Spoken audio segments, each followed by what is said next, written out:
Hi everyone, আমি রূপস makeover থেকে রূপা। এটা একটা পিক ডেটের একটা দিন তোমাদের সাথে শেয়ার করছি। এই দিনে সমস্ত মেকআপ আর্টিস্টই প্রচুর ব্রাইট করেছিল, আর আমারও ছিল পাঁচটা ব্রাইট। দিনটা ছিল 15 ডিসেম্বর।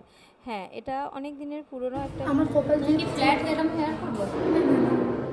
বেশি একটু হালকা এরকম কলকা করো। আচ্ছা, মানে হেয়ারটা তুমি আমাকে তো ব্রাইডের থেকে শুনে নিয়েছি ও কেমন চেয়েছে, বলো, সেই হিসাবে ওকে স্যাটিসফাই করার চেষ্টা। আমার কাছে সেজে ভীষণ স্যাটিসফাই, এবং আমাকে যেভাবে আমি চেয়েছিলাম পুরো সেম লুক দিয়েছে, এবং আমি ভীষণ স্যাটিসফাইড।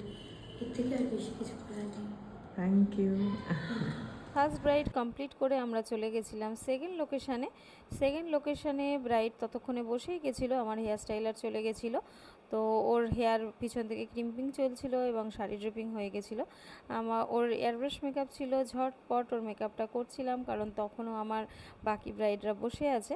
বাট ওর মেকআপটা শেষ করে ওর মুখের এই মিষ্টি হাসিটা দেখে আমরা বেরিয়ে গেছিলাম আমাদের থার্ড লোকেশনে। এবং অল্প টাইমের মধ্যে এক একটা লোকেশান থেকে যখন এক একটা লোকেশানে আমরা যাই, সেই সময় যে কতটা টেনশন হয় এবং ব্রাইডদের এতবার ফোন আসতে থাকে, তো আমরাও বুঝতে পারি, ব্রাইডরাও টেনশন করে। বাট আমরা যখন এক একটা দায়িত্ব নিই, বুকিং নিই, তখন আমরা জানি যে প্রত্যেককে আমরা তাদের টাইমে, তাদের মনের মতন করে, তাদের বিগ ডেতে আমরা তাকে স্যাটিসফাই করেই আমরা সেখান থেকে বেরোবো।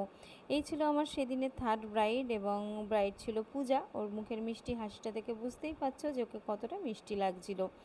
তো ওকে শেষ করে আমরা চলে গেছিলাম আমার ফোর্থ লোকেশানে। ফোর্থ ব্রাইড হচ্ছে শর্মিষ্ঠা। ওর মেকিংয়ের ভিডিও আমরা নিতে পারিনি এত কম টাইমের মধ্যে। তো দেখো ওকেও কতটা মিষ্টি লাগছে, কতটা সুন্দর ফ্ললেস লাগছে। আর শর্মিষ্ঠা ছিল আমার সেদিনে ফোর্থ ব্রাইড কমপ্লিট করে আমরা চলে গেছিলাম বারাসাতে। ও ছিল আমার ফিফথ ব্রাইড এবং লাস্ট ব্রাইড। তো ওর সেদিন ছিল হচ্ছে কলকা ছিল স্পেশাল ডিমান্ড। তো ওর মনের মতো করে আমরা কলকা করার চেষ্টা করেছিলাম। ওর লাস্ট লুকটা ভীষণ পছন্দ হয়েছিল। তোমরাও অবশ্যই কমেন্ট করে জানিও যে 5 জন ব্রাইডের মধ্যে কাকে সব থেকে মিষ্টি এবং